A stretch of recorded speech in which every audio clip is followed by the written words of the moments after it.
السلام علیکم ورحمۃ اللہ وبرکاتہ ان الحمد للہ والصلاة والسلام علی رسول اللہ اشہد ان لا الہ الا اللہ وحدہ لا شریک لہ واشہد ان محمدا عبدہ ورسولہ اما بعد۔ محترم ناظرین،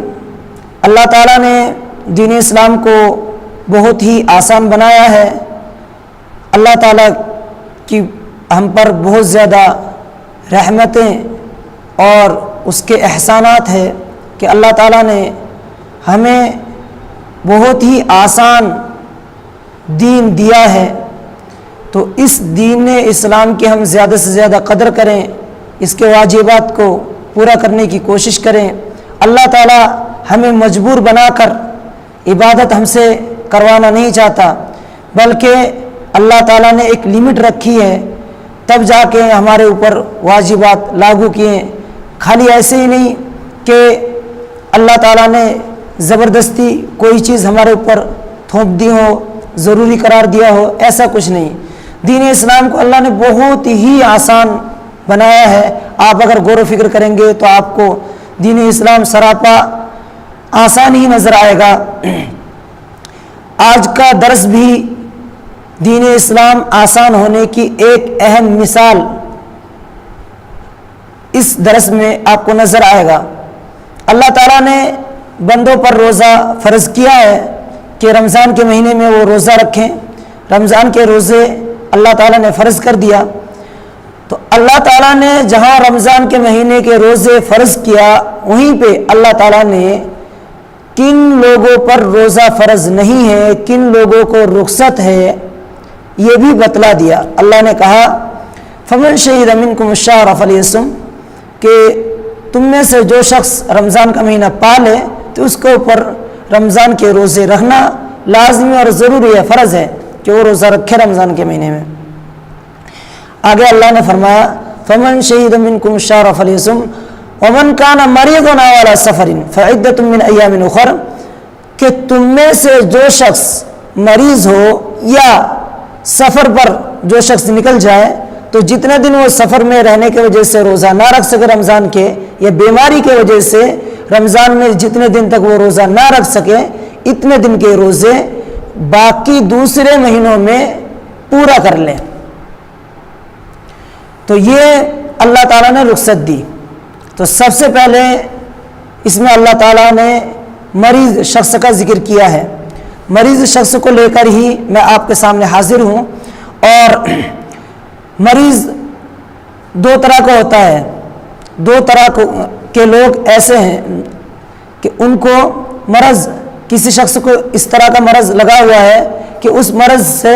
شفا یابی کی کوئی امید ہی نہیں، کوئی جھلک، کوئی کرن نظر ہی نہیں آتا ہے کہ یہ شخص اس بیماری سے صحیح بھی ہو سکتا ہے، اس کو صحت یابی حاصل ہوگی، ایسی کوئی امید نہیں۔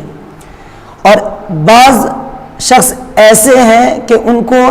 اس طرح کی بیماری لگی ہوئی ہوتی ہے کہ اس بیماری سے وہ درست ہونا، تندرست ہونا، صحت یاب ہونا ایک امید اور ایک جھلک دکھائی دیتی ہے۔ تو جو شخص بیماری سے شفا یابی جس کو ملنے کی امید ہے، ایسے شخص کے بارے میں تین حالات ہیں ایسے شخص کے بھی۔ جس شخص کو اس طرح کی بیماری لگی ہوئی ہے کہ بیماری سے اس کو شفا یابی ملنے کی امید ہے، شفا یاب ہو سکتا ہے، تو ایسے شخص کی تین حالتیں ہیں۔ پہلی حالت، روزہ رکھنا اس کے اوپر بھاری نہ پڑتا ہو، وہ آسانی کے ساتھ رکھ سکتا ہو، اور روزہ رکھنے سے وہ بیماری بڑھتا بھی نہ ہو، تو ایسا مریض پر روزہ رکھنا اس کے اوپر واجب اور فرض ہے۔ یعنی ایک ایسا شخص جس کو ہلکی پھلکی بیماری لگی ہوئی ہو، جس بیماری سے اس کی صحت جیسے تیسے ہی ہے، اور پھر اگر وہ روزہ رکھ لیتا ہے تو روزہ رکھنے سے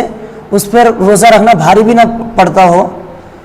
اسی طرح سے روزہ رکھنے کی وجہ سے جو بیماری سے لاحق ہے اس بیماری میں زیادتی، وہ بیماری بڑھتی بھی نہ ہو روزہ رکھنے سے، تو ایسے شخص پر روزہ رکھنا فرض ہے۔ دوسرا شخص، دوسری حالت وہ یہ ہے کہ بیماری لگنے کی وجہ سے اس کے اندر کمزوری آ گئی ہے کافی، اب اگر یہ روزہ رکھتا ہے تو بہت ہی مشقت اور پریشانی برداشت کر کے روزہ رکھنا پڑے گا، تو ایسے شخص، اور ساتھ ہی اگر یہ روزہ رکھتا ہے تو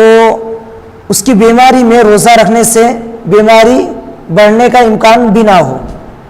پہلی حالت میں بھی بیماری نہ بڑھتا ہو روزہ رکھنے سے، دوسری حالت میں بھی بیماری سے روزہ رکھنے سے بیماری نہ بڑھتا ہو، لیکن جس بیماری میں یہ مبتلا ہے اس بیماری کی وجہ سے اس کے بدن میں کافی کمزوری آ گئی، تو کمزوری آنے کی وجہ سے اب روزہ رکھنا اس کے اوپر بھاری ہو جاتا ہے، بہت پریشانی اور مشقت کے ساتھ اس کو روزہ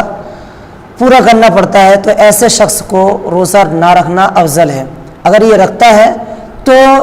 ایسے شخص کا روزہ رکھنا مکروہ ہوگا۔ اللہ کے نبی صلی اللہ علیہ وسلم نے فرمایا ان اللہ یحب ان تؤتی رخصہ، کہ اللہ تعالیٰ پسند کرتا ہے یہ بات کہ اللہ تعالیٰ کی رخصتیں اپنایا جائے، اللہ تعالیٰ کی رخصتوں پر عمل کیا جائے، ان رخصتوں کو قبول کیا جائے، تو یہ شخص اس کی حالت اس قدر ڈاؤن ہے کہ اگر یہ روزہ رکھتا ہے تو بہت ہی مشقت کے ساتھ روزہ پورا کرنا پڑ رہا ہے، تو ایسے شخص کو اللہ نے رخصت دی کہ یہ روزہ نہ رکھے، تو اب ایسے شخص کو اللہ کی اس رخصت کو لینا چاہیے تاکہ یہ اللہ کے نظر میں محبوب اور پسندیدہ بندہ بنے۔ روزہ رکھ کر اللہ تعالیٰ کے یہاں پسندیدہ بندہ، اللہ تعالیٰ کی نظر میں محبوب بندہ یہ نہیں بن سکتا، کیونکہ یہ اپنے اوپر تکلیف اور اپنے آپ کو مشقت میں ڈال رہا ہے، اپنے نفس کو مصیبت میں ڈال رہا ہے۔ تیسری حالت وہ یہ ہے کہ اگر یہ روزہ رکھتا ہے تو جس بیماری میں مبتلا ہے وہ بیماری روزہ رکھنے سے بڑھتی ہو، تو اگر بیماری بڑھنے کا امکان ہے تو ایسی صورت میں، اور روزہ اگر یہ رکھتا ہے، روزہ رکھنے سے اس کو مشقت کا سامنا بھی کرنا پڑتا ہو، تو اب ایسے شخص کو روزہ نہ رکھنا چاہیے۔ اگر یہ روزہ رکھے گا کسی صورت میں اس کے لیے روزہ رکھنا جائز نہیں ہے۔ اللہ تعالیٰ نے سورہ نساء میں سختی کے ساتھ منع کیا وَلَا تَقْتُلُوا أَنفُسَكُمْ إِنَّ اللَّهَ كَانَ بِكُمْ رَحِيمًا، کہ لا تقتلوا انفسکم، تم اپنے آپ کو قتل مت کرو، اپنے اوپر ظلم نہ کرو، بے شک اللہ تعالیٰ تمہارے اوپر رحم کرنے والا ہے۔ اور سورہ بقرہ میں اللہ تعالیٰ نے فرمایا وَلَا تُلْقُوا بِأَيْدِيكُمْ إِلَى التَّهْلُكَةِ، تم اپنے آپ کو ہلاکت میں مت ڈالو۔ تو ایسا شخص جس کی بیماری روزہ رکھنے سے بڑھتی ہو تو ایسے شخص کو روزہ نہیں رکھنا چاہیے، کیوں؟ اگر یہ روزہ رکھتا ہے تو اس کی بیماری بڑھ جائے گی، گویا کہ یہ اپنے آپ کو ہلاکت میں ڈال رہا ہے۔ تو شریعت کا تقاضا یہ ہے کہ ایسا شخص روزہ قطعاً نہ رکھے۔ اللہ تعالی ہمیں قرآن اور سنت کے مطابق اور قرآن اور سنت کو سمجھ کر عمل کرنے کی توفیق عطا فرمائے۔ آج کے درس کا خلاصہ یہ ہے کہ بیماری کی 3 حالت ہے۔ پہلے شخص، 2 شخص ہے، ایک تو ایسی بیماری میں مبتلا کہ اسے شفا یابی کی کوئی امید ہی نہیں، دوسرا وہ شخص کہ وہ شفا یاب ہو سکتا ہے، 2-4 دن میں ٹھیک ہو جائے گا، ہفتہ 10 دن 15-20 دن میں ٹھیک ہو جائے گا۔ تو ایسے شخص کی 3 حالت ہے۔ پہلی حالت یہ ہے کہ روزہ رکھنے سے اس کی بیماری نہ بڑھتی ہو اور ساتھ میں اس کی صحت میں اس قدر طاقت قوت ہے کہ روزہ رکھنا اس کے لیے آسانی کے ساتھ یہ روزہ بھی رکھ سکتا ہو اور بیماری بھی نہ بڑھتا ہو۔ پہلی حالت۔ دوسری حالت یہ ہے